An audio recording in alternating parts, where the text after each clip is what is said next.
I'm Brink Lindsey from the Cato Institute. And I'm Mark Schmitt from the American Prospect magazine. So we wanted to start off today talking about Alito Gate. I just made that up. I don't think there's any gate involved, but it was really... Well, there has to be a gate. It's what? Has to be. Everything's a gate, yeah. Yes. All right, so... Well, let's talk about the kerfuffle then. Okay. I mean, I felt like I tweeted out a little thing like, did anybody notice that Justice Alito, when in the State of the Union, when Obama talked about the Supreme Court decision in the Citizens United case, that Justice Alito shook his head and said, "Not true, not true." You know, I said, "Is he the new Joe Wilson?" And then I'm surprised that that's sort of become one of the biggest stories out of the State of the Union. Yeah. So, I mean, so I think both sides are taking aim here. Obama's getting criticism for calling out the Supremes to their face when they're invited guests to the State of the Union. He, of course, is getting called out for muttering dissent. I don't know. I'm not sure I consider either side a very big deal. First off, on the merits, I think Alito was right.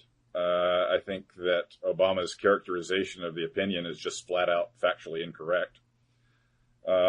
He said, what did he say? He said that they've overturned or wiped out a century's worth of law and opened the floodgates for corporate influence, including foreign corporations. And I think that is incorrect on two counts.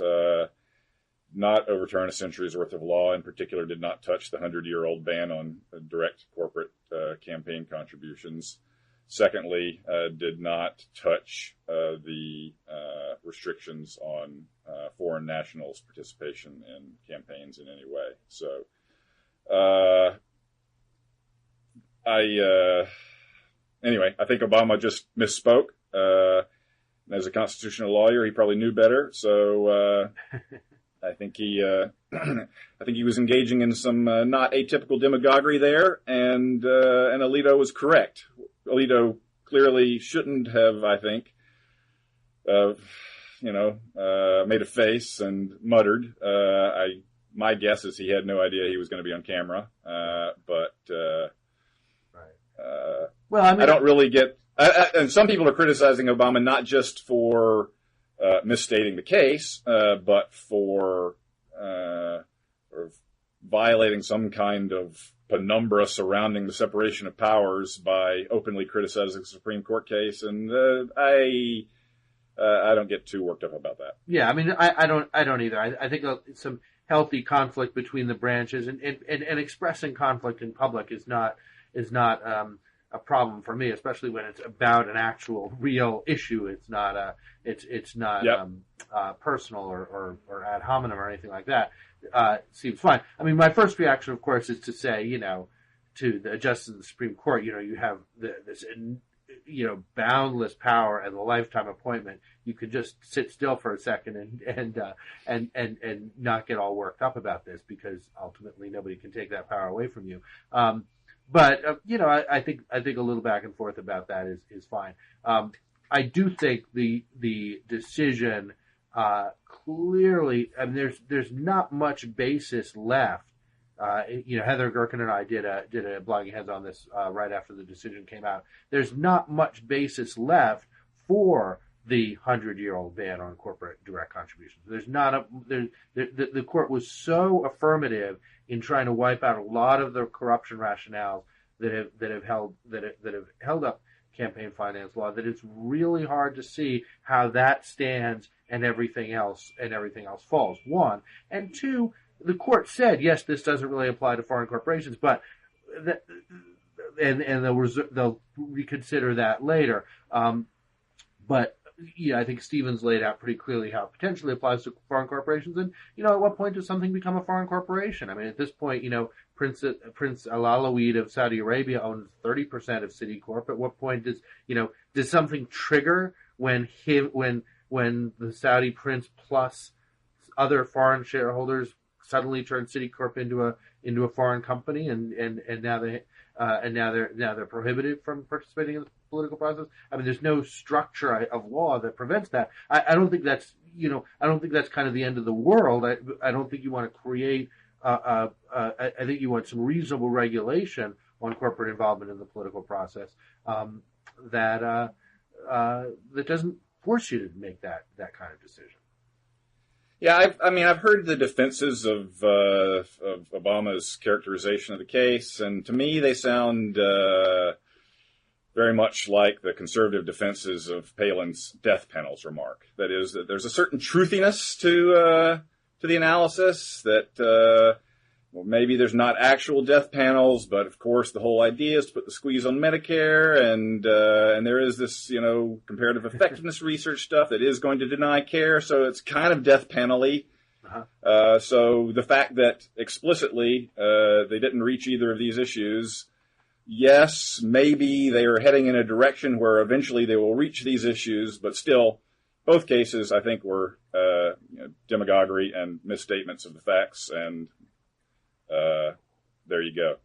I understand, I've read a little bit about this. I understand that Alito fairly commonly in oral argument makes faces and talks to himself, so it seems to be a general personality tick rather than a specific stunt here. Right. But of course, and the easy solution to all of this is for Supremes to be no-shows for all future State of the Union addresses. Right. Which, I guess Souter never came, and then I understand for a while there was I don't know when this was, but there was a period when only Breyer used to show. My guess is Alito won't be there next year. I guess that's right. I'd never actually been aware of that issue of whether you go or don't go, and Stevens apparently never goes, and Breyer always goes, which is funny because Breyer was a Senate staffer. Yep. And you could see it either way. I guess there were at least 5 there the other night. I think it doesn't really matter either way. Generally, I think when you go to, I'm not big on all the pomp around the State of the Union. If I were a member of Congress, I would not be one of those who got there, at 8 in the morning to be in that row where I got to shake the president's hand. But and I heard that not only did they have to wait there for hours, but apparently they don't heat the chamber until the end, and so they were like wrapped in blankets all day, shivering. Right. There are certain members of Congress. There are certain members of Congress that you only become aware of at that moment. Yes, because like Elliot Engel of the Bronx has been in that front row for as long as I can remember, and you never hear his name otherwise. He has little impact on the world other than that. I'm not a big fan of all the pomp around the State of the Union, but I think generally you can go or not go, but just especially if you're a member of the Supreme Court, just be quiet and listen. But it'll be interesting. I think ultimately that one consequence of this and of it happening in public and of it being in the news is that it really draws out something that's I think kind of been under the radar in the progressive world, which is to say we really, really have to we really can't accept this idea that conservative justices are originalists or restrained, or Chief Justice Roberts' claim that we're just umpires who call balls and strikes. We really have to challenge the activism of the court and reclaim actually the language of constitutional fidelity for ourselves. And I think this kind of brings that into public view in a way that hasn't happened before. And I'm kind of excited about that because I think it's a very valid point, especially with a decision like that, in which whether you think it overturned 100 years or just 30 years, still went far further than it needed to. And that's really been part of the reaction to it. I think there are a lot of scholars who nobody expected a particularly favorable decision in the Citizens United case, but nobody expected it to go as aggressively far as it did in overturning 2 precedents and really calling into question a lot of others. If this, the question about who's a judicial activist seems to me over. right? Mark? Yeah? Yeah, you cut out there for a second. I said the question of who's a judicial activist seems to me to be over. Oh, I don't know about that. I think it'll go on forever, don't you? And on this score, it was a rhetorical over. Yeah. On this score, we may just flat out disagree. But first, let's just take the case. You have a group of citizens combined together, use the corporate form to make a campaign video slamming one of the candidates. And the question is whether or not it's consistent with the First Amendment to censor that. Okay, let's say first of all, I cannot wrap my mind around being able to take the First Amendment seriously and think that video ought to have been censored. Okay, just to establish one thing, I don't think that video ought to have been censored. I think that the case should have fallen on statutory grounds. This was the law is intended to go after a particular kind of blasted out TV ad that the kind that we saw in 96 and 98. This wasn't even a TV ad. It was people who watched it voluntarily. It wasn't really intended to influence the election that it happened to appear near. I mean, it was intended to be a kind of test case. And as a test case, there was no reason. It was really an overreach by the FEC, and that should have been called earlier. It should have been called at some point as it went up. Except that people wanted to use this as a test case. Okay, so in this particular case, we agree that this particular bit of political speech shouldn't have been censored. Absolutely. I go much farther than that, though, in that I don't think political speech of any kind should be censored. And so whether it's the kinds of TV ads you're talking about, the idea that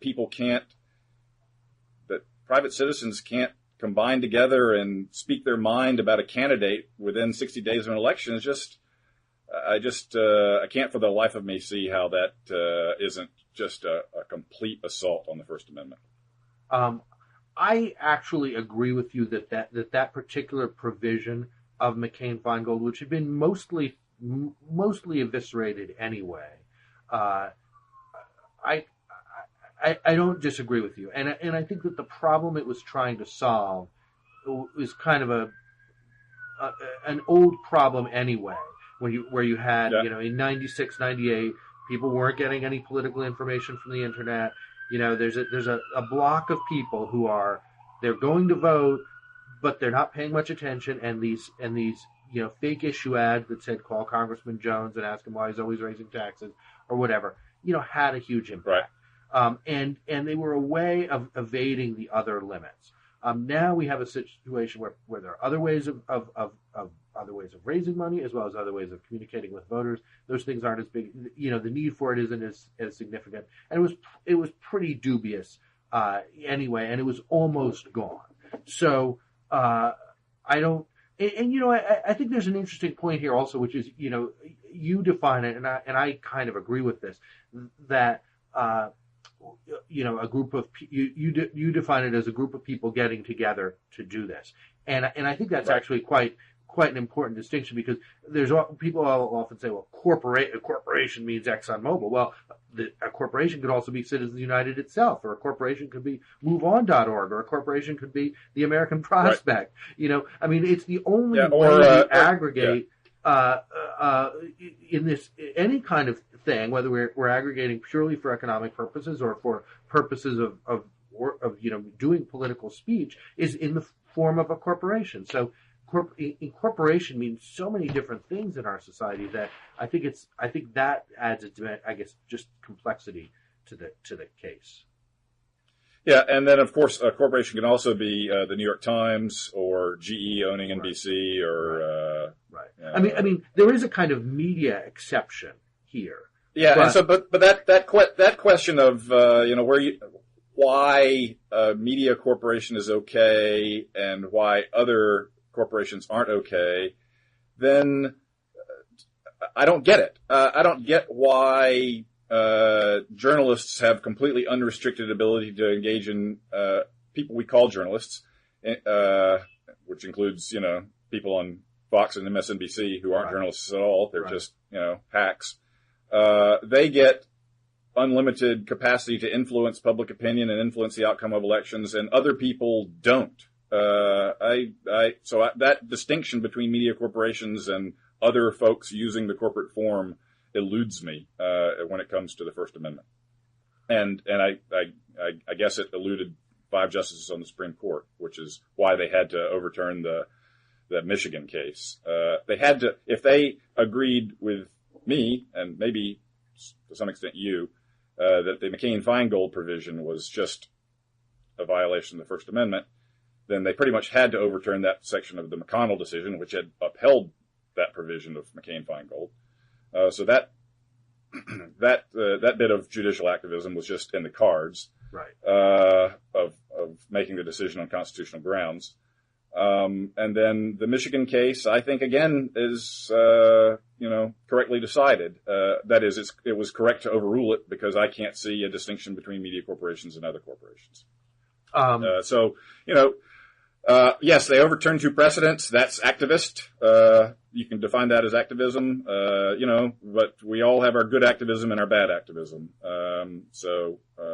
When the Warren Court was overturning precedents left and right, it was good activism. When the Roberts Court is overturning some, maybe it's bad activism. But I find the whole activist restraint language just completely bogus and tiresome and empty of any content other than as a mask for what you want. Okay. Well, I mean, I do think that Austin, the Michigan case, which banned corporate independent spending, had a very different quality than most of the other decisions around campaign finance, and I think when I did this Blogging Heads last week with Heather Gerken, she said she always told her students that Austin was a goner, that at some point it was going to be overturned. Gotcha. It's really, I think that the problem in this case is the overstretch to reach cases that didn't need to be reached, and also to really undermine the foundations of other precedents that really are not that really are problematic. I mean, I think if the court had just gone in and overturned Austin specifically, I mean, you can absolutely say that Roberts' stated ambition to decide cases as narrowly as possible and to seek, unanimous or near unanimous decisions as frequently as possible, was either disingenuous at the outset, or he has come to realize, or he has just failed in his ambitions. Right. And I'm betting on disingenuous at the outset, but we'll await some great insider history of the Roberts Court to really be sure about that. And then I noticed from an email that Larry Lessig, who's been a big advocate of campaign finance reform, came to and gave a talk at Cato the other day, and yes, we saw him at dinner later that day. Did he convert any of the libertarians to the cause of public financing, which is how I think these issues ought to be addressed? No, he didn't. And we, even though there were, 15 of us and only one of him, we didn't seem to convert him either. But we had a nice exchange, and he's a smart guy, and I'm certainly more.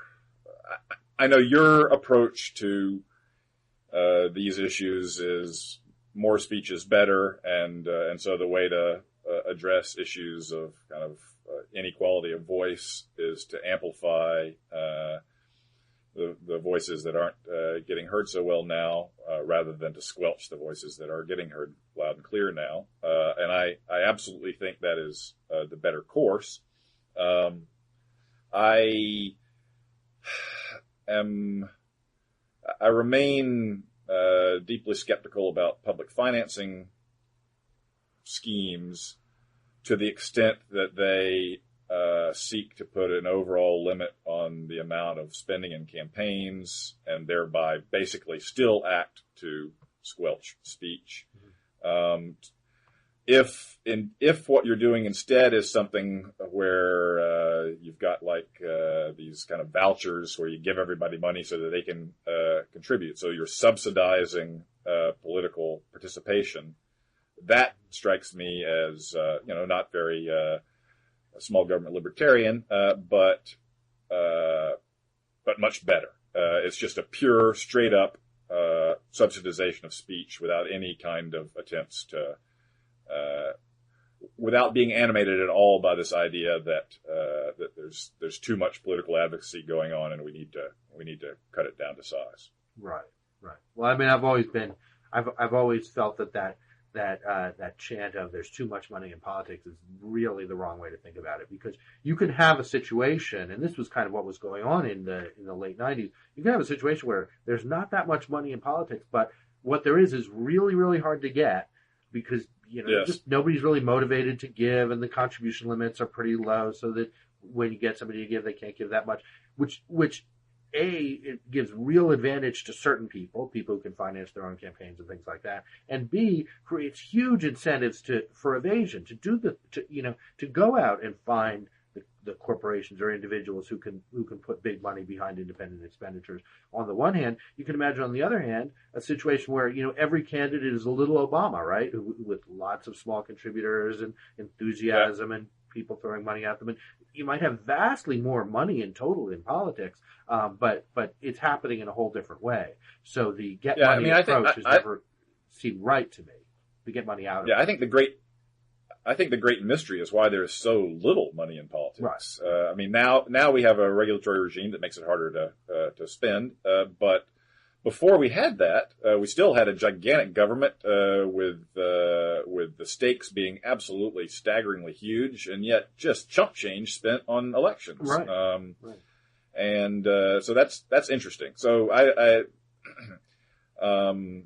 so I'm with you that technological changes may very well be taking some of the hot air out of this debate. That as concerns about voice abate with the evident capacity of small donors to get together and do something meaningful, as happened clearly in the Obama campaign. It wasn't the whole story, but it was definitely a big part of the story. Yeah. And also, frankly, as the historical disadvantage of the Democratic Party in fundraising goes away.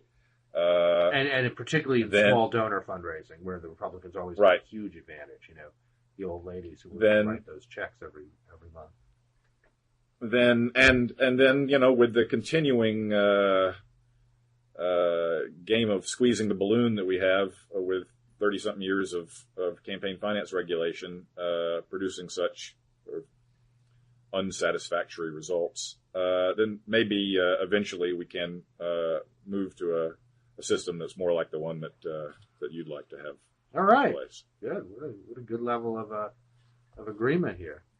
What was that? What was next on our? Were we going to talk about the State of the Union? Well, let's go back to this. Let's go back to the State of the Union and the high drama that fed into that, which is basically the collapse of the Obama dream. Right.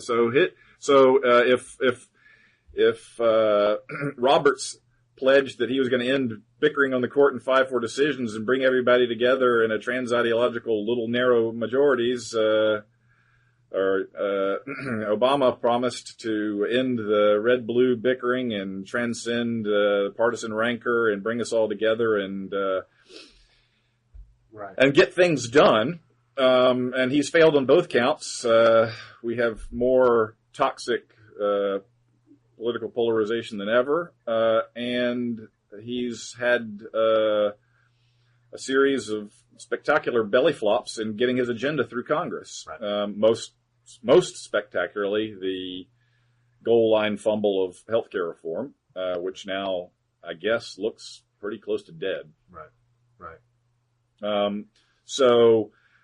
And the reason it's dead is not just that they lost the 60th senator, but how they lost the 60th senator, losing him in a Massachusetts by-election, getting Teddy Kennedy's seat filled now by a Republican pledged to stop the Obama healthcare legislation.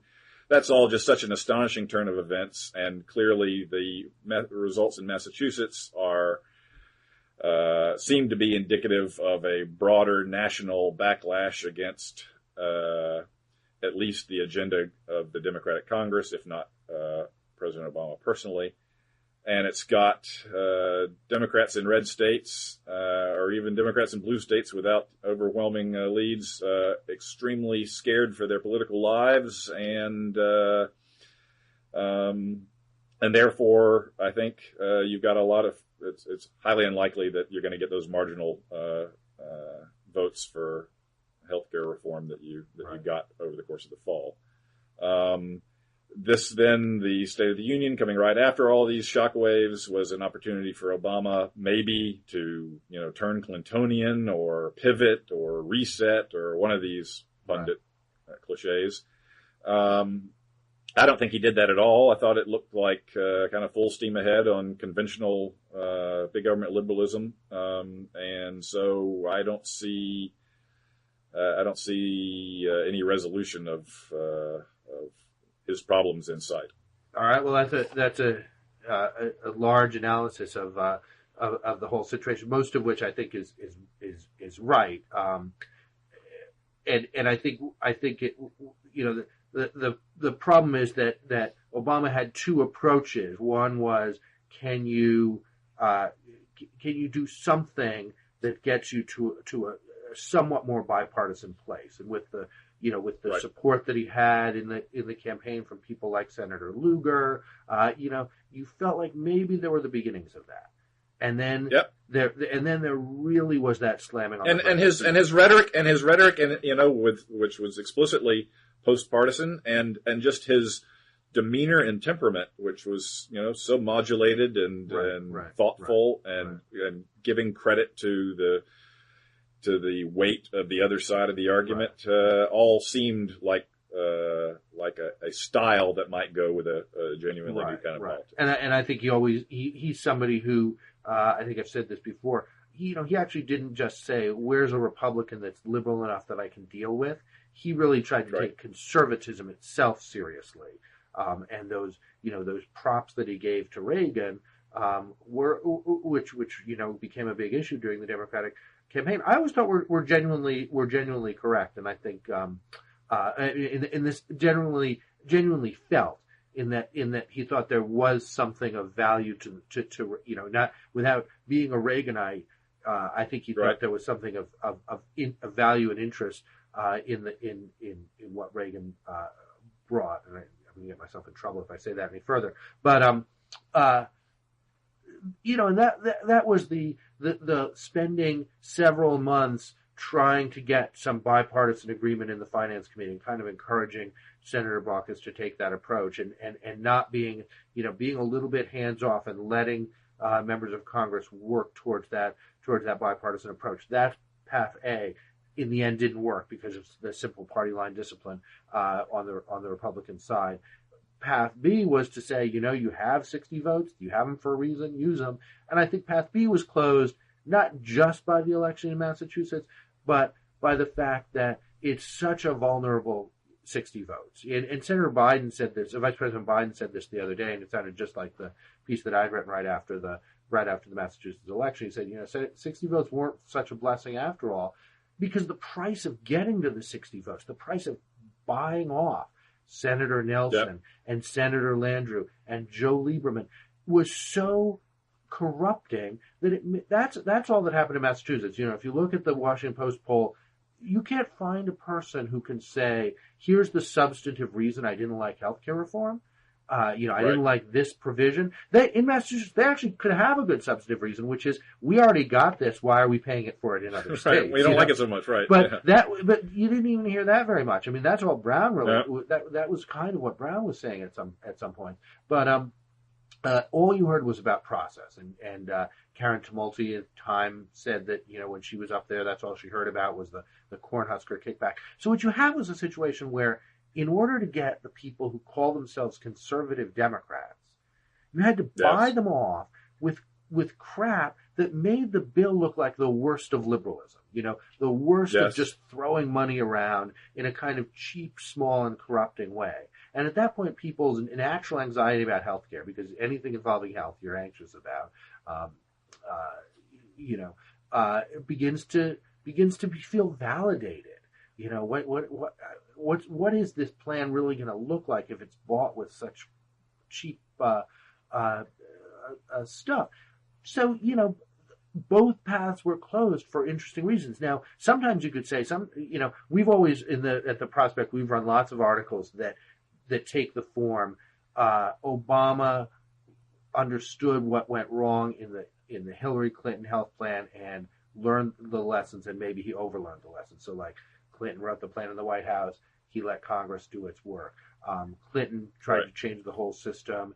He and Hillary Clinton in the campaign before him, he just insisted on this assurance that, if you like what you have, nothing will ever change. Which, of course, has a problem on the other side, which is when people keep hearing that, you naturally assume, well, this is a plan for basically poor people. It doesn't have, it's an expensive plan that won't improve my life at all. And there are a couple other things like that. And at some point, you sort of say, okay, if these things are mistakes and these things, and then the other doing the opposite is a mistake, maybe you just can't get health reform done in this country. Maybe that's just impossible. And health reform has always been the big thing for progressives. That's the thing that there's lots of interesting domestic policies we want to do, but when we talk about big ideas, ambitious policies, it's really always going to come back to health reform. And maybe there's just always going to be something that makes it impossible to do that, and also knocks you back on your heels for a little while in the way that it did Clinton. I mean, health reform wasn't the only thing in the early Clinton years that knocked him back, and it's not the only thing here because the bailouts are a huge, I think, background to people's feelings about government right now. But if I were Obama, part of me, and I almost feel like there's a little bit of an instinct here.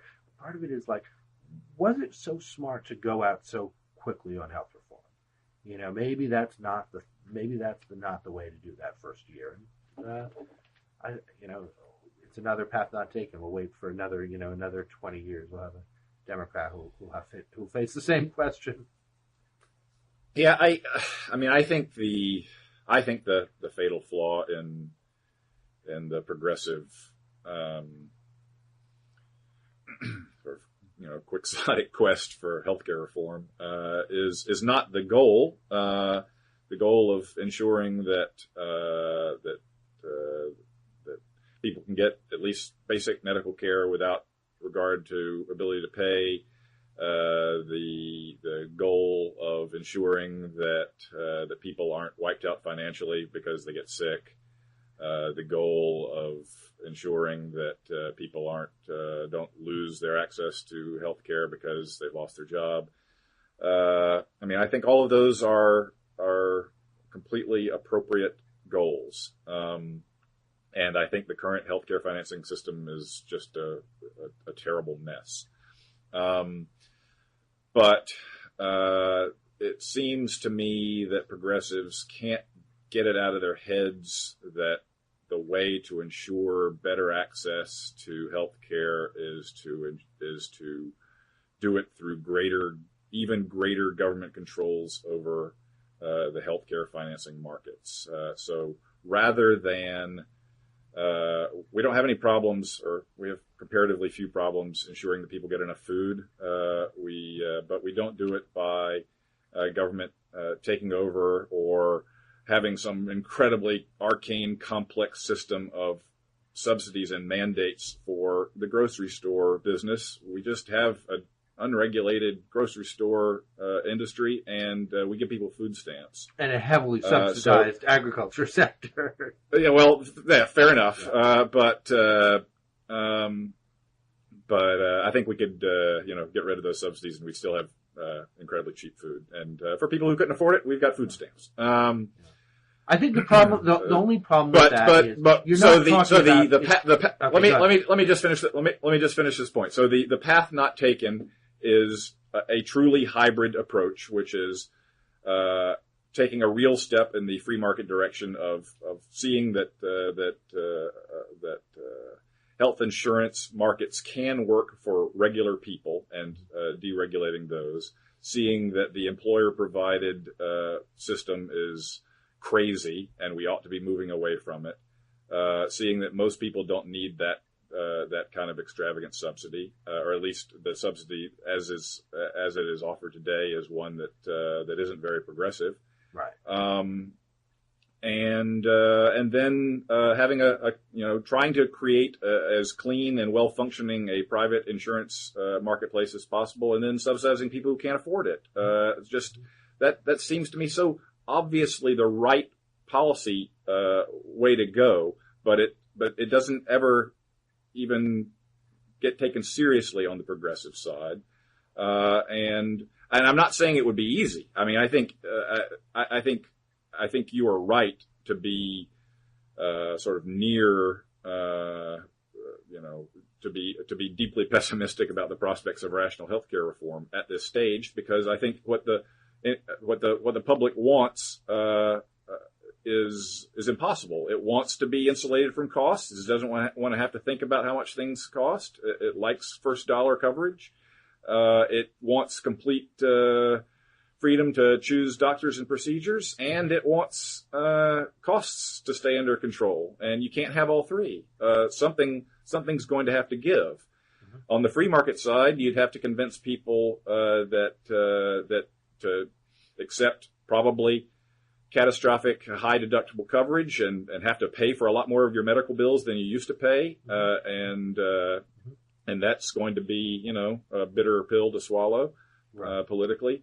On your side, you have to convince people that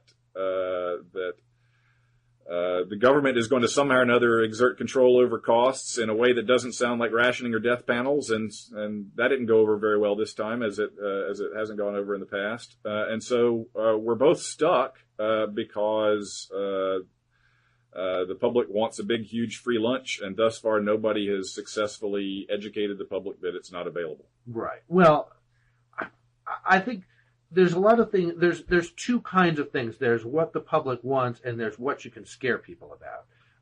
Yes. And I think you want to separate those a bit. I mean, there's a huge amount of That's cost fair. control that could be done that wouldn't drive people crazy in practice, but can be turned into some kind of thing. And we should be clear about that. I mean, I don't know that the bill. Just going back to your ideal bill. I mean, I just don't see how far this kind of bill is from what you have in mind. An insurance market that works for everybody is one that has some fundamental regulations to it, because insurance is not like food. It's as if the grocery store were kind of checking you out every time you came and had lots of incentives to the hungrier you were to send you away.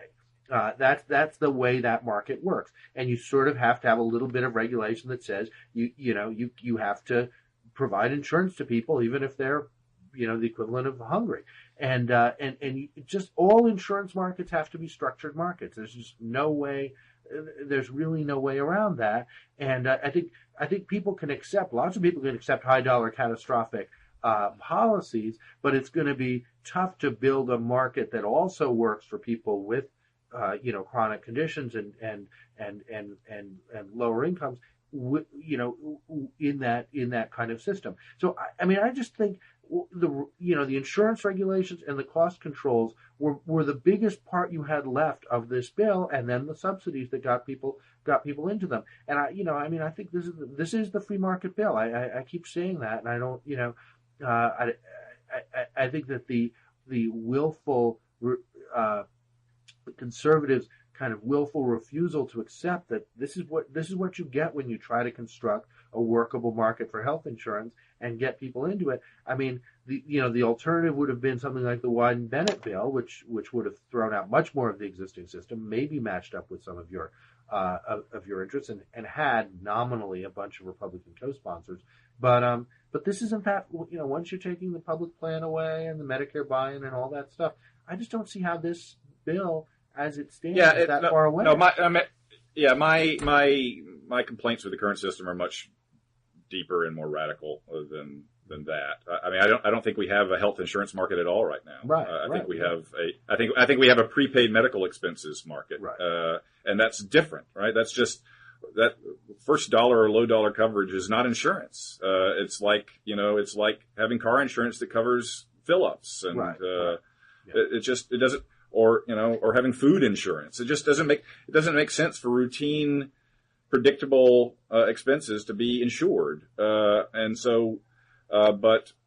because of this crazy path-dependent process we're on ever since World War II, price controls and wage controls, and a workaround was to exempt healthcare benefits from being part of individual income. Ever since that, we've got this crazy system where you've got this prepaid health insurance being subsidized by favorable tax treatment, and even though it's part of compensation, and the higher the costs are for this kind of prepaid health care, the lower your wages are going to be.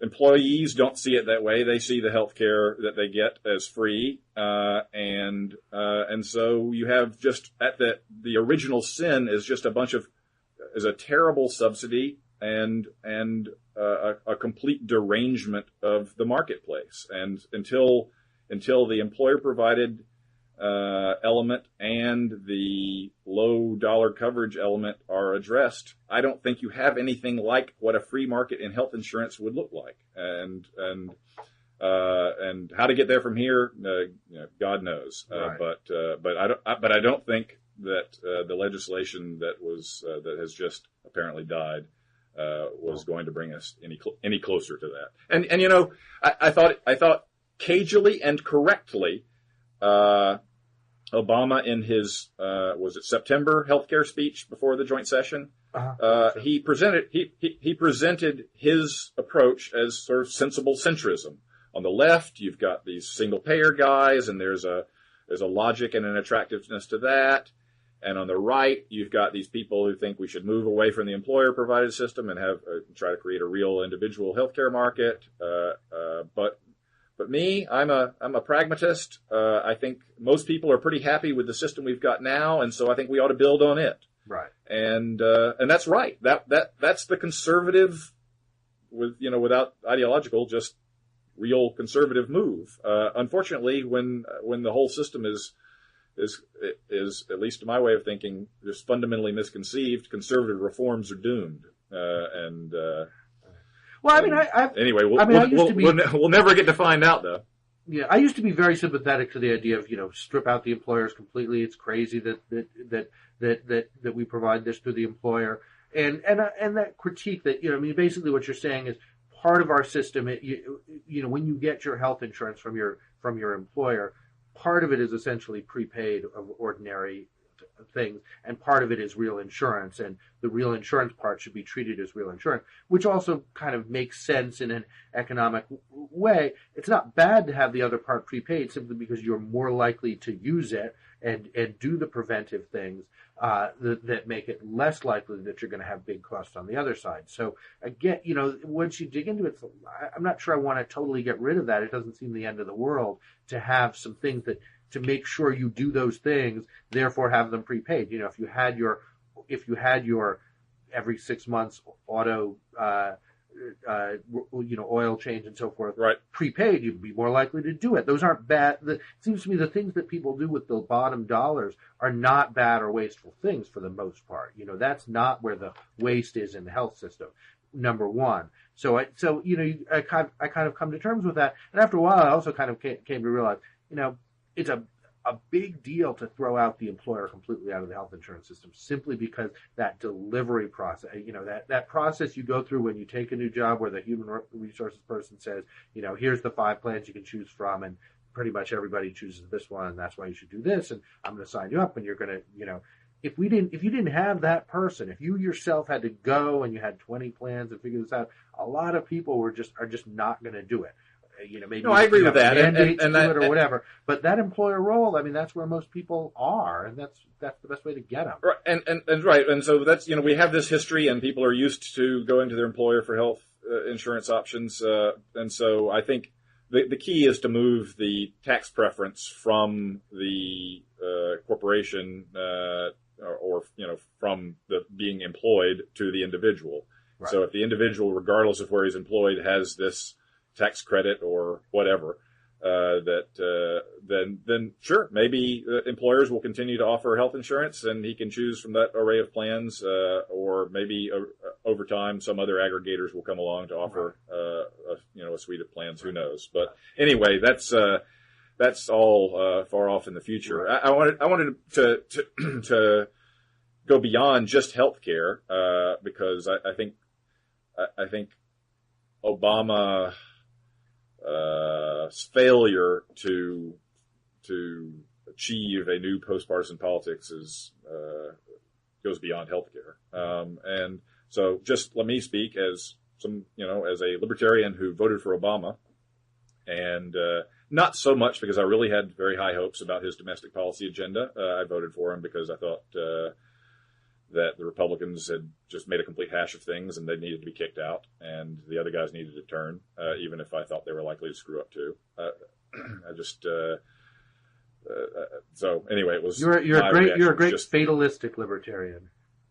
So my reaction was throw the bums out and give somebody else a try. But I had some hopes because of what we talked about earlier, his rhetoric and style and temperament, that perhaps he might be able to bridge some ideological differences in surprising ways once the campaign was over. But in the first couple of months, those hopes were just completely dashed. First, the stimulus bill, which I think was just a complete piece of garbage. It was turned over to Congress and was basically just an accumulation of Democratic spending wish lists that had been building up for years, much of which didn't go, in the first year or two, and therefore wasn't effective stimulus at all. To me, it just looked like big government liberalism as usual. Then with his quasi State of the Union address, laying out what to me looked like just 150 proof big government liberal agenda with card check and the cap and trade legislation and nothing that seemed to indicate that he did really take conservative or libertarian ideas on economic policy seriously. So anyway, he lost me. I realized he was just a big government liberal and who was trying to sound like a post-partisan moderate. And it seems that the electorate has come to a similar conclusion, and that's not what they thought they voted for. Okay. So he's had the most precipitous fall in public opinion support of any president we know of, and his agenda has gone into a ditch, and he's scrambling right now. Well, I think the agenda was the same thing that people voted for. The question was whether you could set out that agenda and bring people together behind it in Congress in the same way that you were able to bring people together behind that agenda, as well as the person, on the campaign trail. Little bit affected, the need for some kind of economic stimulus was a bipartisan. It was understood across the board, and you kind of take what you can get in a stimulus bill. But after that, it was fundamentally the agenda that he campaigned on, and the question was whether you could make that something in which there was a conversation about how you do it. Is there a bipartisan? Maybe there still is room for the bipartisan conversation about how you do cap and trade or some other form of climate change legislation. Since again, you have Senator Lindsey Graham and others who are engaged with that. But for the most part, there was never a joining of the conversation, and that's what always drove me crazy. Like at the beginning of the healthcare debate or anything, everything became just like death panels. There are death panels in this bill. We have to throw the whole bill out. What happened to the process where you said, we share a common goal there are 4 provisions in this bill that I object to. Therefore, I'm going to offer amendments to have the death penalty provision, whatever you decided that was, which nobody ever seemed to be clear about. We're offering an amendment to remove that because this is what it is to govern. This is what it is. That's what never happened, and I think that's the story of that's the expectation that he had, sort of naively, that he could force that to happen again. Because if that doesn't happen, I don't know where we are with any agenda in this country. Let me throw in one aggravating and one factor that I forgot to mention, and then one mitigating factor. The aggravating factor is also early on was the takeover of the auto industry and the, I think, thuggish and lawless screwing of secured creditors to help out organized labor in the ensuing deals. That was all just so heavy-handed, government running industries telling GM who its CEO should be, telling Chrysler who it should merge with. It was just was so old style command and control that I just couldn't believe it was happening.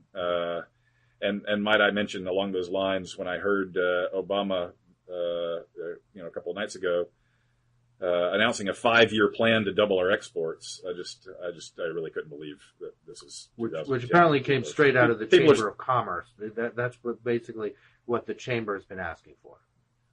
Well, that's for your guys. That's for your guys, Brink. Yeah. They're not my guys. Your guys. Anyway, the idea first, a guy who's got a socialism problem announcing 5-year plans. That's just not very clever.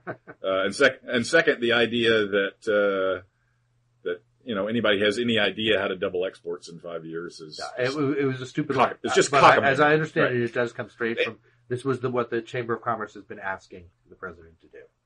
Well, then shame on them, and shame on Obama for listening to them on that. Right. So anyway, but then let me just I put the way not the fact that there was a stimulus bill, but what it was in it and how it was managed. That was a huge turnoff. The fact that he decided to campaign on his entire agenda in the first year, or tried to push his whole campaign agenda through in the first year, that was rattling. And then third, the auto takeover, it was just revolting. But the backdrop, I think, is that, he came in the midst of an economic cataclysm where there had been these huge emergency measures taken, that, you can argue about, how they were engineered or how they were implemented, the TARP and all the extraordinary Fed actions. But I think there was a fundamental misread on the part of the administration that this crisis was something that ought not to go to waste, and that this was an opportunity to actually have a bolder policy agenda than they might otherwise have envisioned possible. And so let's try to do the whole campaign agenda in the first year. Right. When in fact, all this tumult and all the extraordinary policy measures that were taken in response to it had people freaked out. Right. It was freaking people out that you're bailing out banks and that all these extraordinary measures were being taken, and it freaked people out that debt was going up through the roof. And so in fact, he faced, I think, a more constrained political environment because of the circumstances that he came in on, and quite the opposite of what he thought. And so I think that he couldn't help the circumstances that attended his election and coming into office, but he misread them, I think. Right. Right. And I think that's right. I overreached. Yeah, I think I don't agree with you about all the individual pieces, but that's not important. I mean, as a libertarian, you should be outraged by the auto industry bailout. And from my point of view, I'm sort of more worried about what would have happened without it. But leave that aside. Yep. I think the basic analysis is right. There were two stories that people would tell about what might happen, and the one is the FDR story. You act quickly on the emergency, and then you have just momentum and energy to kind of move through the more permanent, the more lasting things that really have to happen. And I think the reality is, we don't live in FDR's world anymore, where in fact government was kind of there was a little bit of a backdoor nature to it. He was the only person communicating to the American people, really at that time. I mean, there were there was this agitation from the right, but it wasn't reaching people in the same way that in the same way that Glenn Beck and so forth do. So it's more the debate is more out there for a whole bunch of reasons. Instead of getting momentum, what you got was exhaustion. You got exhaustion on Capitol Hill, mirrored by exhaustion and nervousness in the public. You throw health reform into the mix, which exacerbates that, and you get a kind of like stop feeling, which I think is what we got with the Massachusetts election and so forth. And then you start over with the kind of the smaller pieces. And I wrote about this after the State of the Union. I said that I thought the debate in progressive circles has always been, it's not so much, liberal, moderate, or populist, non-populist. It's the big versus the small. People like me, I'm always in the camp that says we need the big, the grand bargain, the big move forward. And it could be you can think of the bipartisan grand bargain, but you need the big agenda. I worked on Bill Bradley's presidential campaign. Our whole argument was Clintonism was too small. We needed big ideas, and mainly that would be health reform.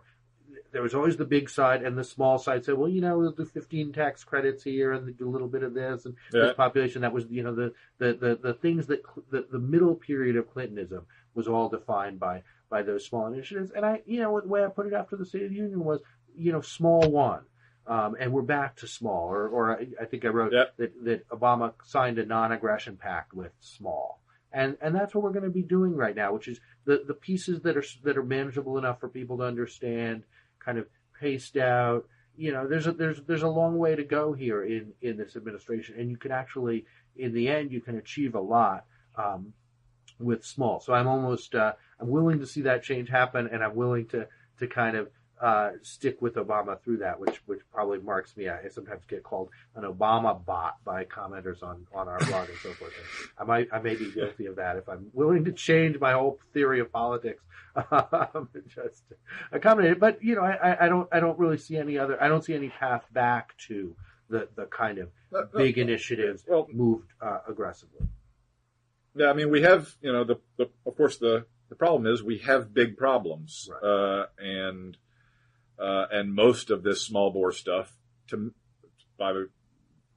I think, is just gimmickry, designed to create the impression that politicians are doing something about problems rather than actually having any real important public policy significance. So I think the contempt that big deal progressives have for Clintonism is understandable. That there are big problems, and those little small bore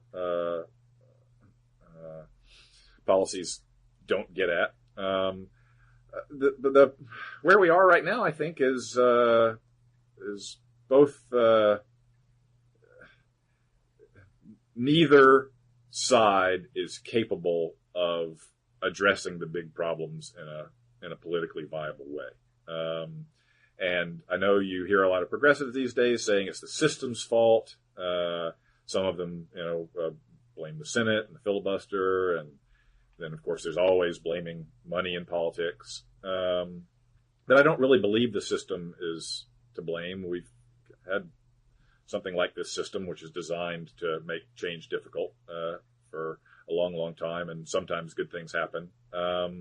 I feel like our politics is broken. I feel like the current conceptualization of the right is intellectually bankrupt and not serious about governing. It's much more about striking poses. I think that the contemporary left is serious about governing, but its ideas are deeply wrong-headed and also not capable of winning the kind of broad public acceptance you need to actually get them legislated. So I feel like we're stuck. And yes, we're doing the small bore stuff, and that's going to create the impression of activity. But I don't think it's a satisfactory alternative. I think what we need is somehow or another to come up with either a left or a right that is capable of attacking big problems. Mm-hmm. Okay. Well, I mean, I think but it ain't happening this year. No, it's not happening right now. And the right, and of course, as the right has become a smaller piece of the mix. And an interesting thing is that in order to kind of cast off George W. Bush and the legacy of that administration, it's really been helpful for the Republican right to go further right. I mean, they've really we've forgotten about George W. Bush and a kind of, he caused all these problems argument kind of falls flat when the Republican Party is now, the face of the Republican Party are really people who had nothing to do with the Bush administration other than Dick Cheney's daughter turning up on TV all the time. It's a whole new set of faces, and by being further right and further out of the political process, disengaged, they're able to kind of get away with that to some extent. But I think the two go to. I think if you had a Republican, I'm naive enough and Obama-ish enough to believe that if you had a Republican right that was willing to engage in the process of governing, I think our ideas are fine, but to the extent that you think they're not fine, that process would improve those ideas, and all of that was possible this year, but it didn't happen. And I'm actually not really willing to put that much responsibility on the left for that, other than I think maybe for the misreading of how much you could do after you'd done these things on the immediate crisis. But I think the right is a disgrace these days. I don't think it's a disgrace for opposing Obama's agenda. I think it's a disgrace for having no ideas of its own. But there's where it is. And we've been talking for an hour. We've been over an hour. Blogging Heads pays us by the hour. We don't want to go into a second hour and cost them, vastly more money. Exactly. But delightful to talk to you, and look forward to doing it again sometime. And maybe. Well, of course, there'll be something to talk about, but maybe something will actually have changed. Something positive that you could be. I want you to be less fatalistic. I'd like to be. Yeah. I'm an optimist at heart. All right. All right, Mark. Nice talking to you. Okay, good. Likewise, Brink. Bye-bye.